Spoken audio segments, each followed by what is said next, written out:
this video, we are going to be looking at classifying angles or exploring different types of angles. So first and foremost, let's start off with what is an angle? So right here, please write this definition along with me. Feel free to pause it if you need to in order to write. So an angle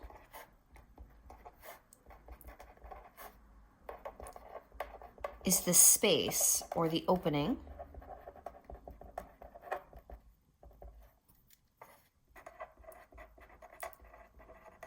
between two lines or rays.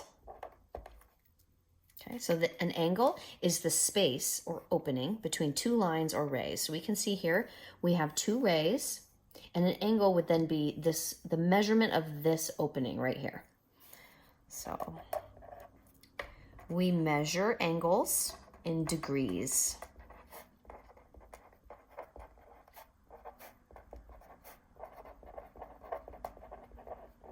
And we use that little symbol right there. So it looks like just a little circle, and it's up high like an exponent.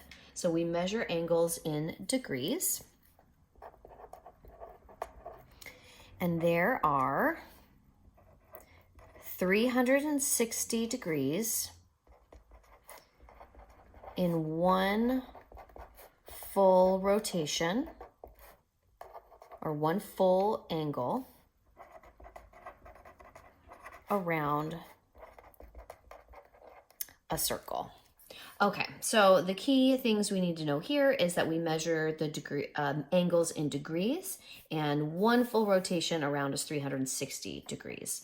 So you'll see here I have an image of, this is a full protractor. So you've probably seen a lot of protractors that are half, so like this part, but that is a tool in which we use to measure angles and their opening. So you can see here it starts at 0, and then each one of these little notches is 1 degree, and then all the way around is of course 360. And then you can see these increments here where it's skipping by tens, 10, 20, 30, 40, 50, 60, 70, 80, 90. And then here you have the benchmark of 90 degrees, which makes a little right angle, all the way around to this side, 180, down to 270, and then back to 360. And then you have on these 360 protractors, then going the opposite way, you have then the other set of numbers inside, 10, 20, 30, 40, 50, just in case your angles are opening downward this way. Now we get this 360 degree measurement. It actually derives from ancient calendar systems, particularly the ancient Persians used 360 because they estimated that it took roughly 360 degrees for the Earth to rotate around the sun. So 360 days to get back to its starting point. So each one of these little degrees was like 1 day around the sun. Now we know we have a little bit more precise measurement now. We know it's actually 365 and 1/4 days, but they were pretty darn close. And 360 is where that comes from. Also, they chose 360 because 360 is divisible by so many numbers. So 2, 3, 4, 5, 12, 6, 18. Anyway, it's like divisible by so many things. So you can divide it up evenly in these little increments. That makes it quite easy to manipulate it and use different things for it. So 360 degree protractor, pretty cool. All right, now over here we have a little picture. We're going to label some of the parts of an angle. So first of all, you have here the point where your two rays or lines meet or intersect. That is going to be called the vertex. Vertex. And then each one of these little arms, sometimes you'll literally hear people referring to them as an arm, but the correct mathematical term is called a ray.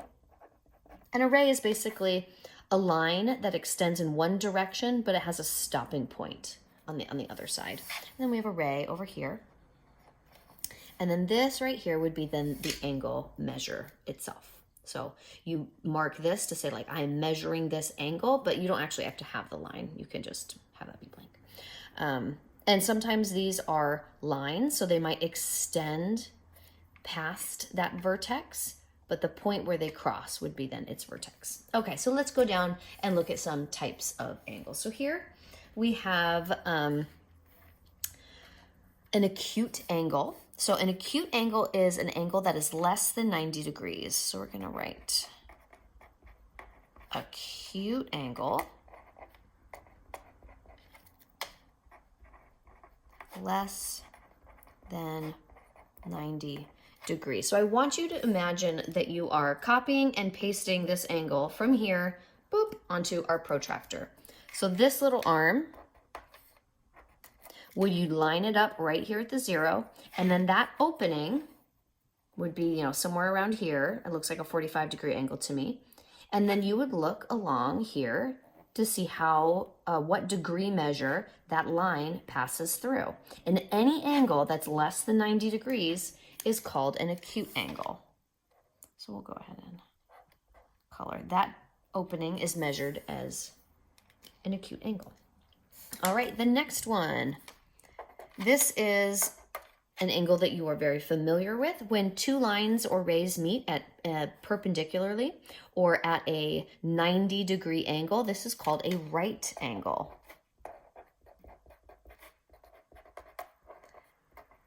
And the little symbol that you give for it is actually like a little square because it makes a square, right?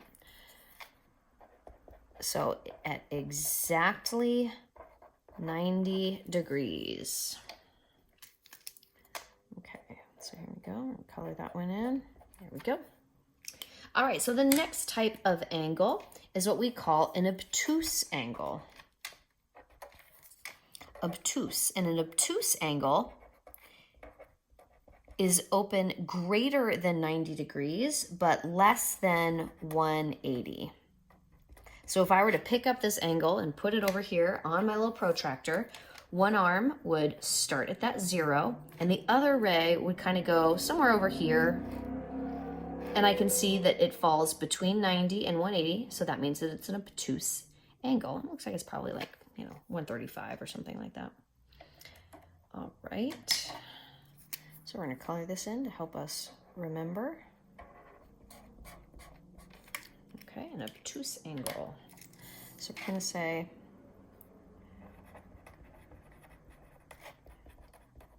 greater than 90 and less than 180. All right, so the next type of angle we have right over here is what we call a straight angle, meaning it's just literally a straight line. So let's imagine there's a vertex right there. This angle is opening up all the way across until it makes a straight line. Straight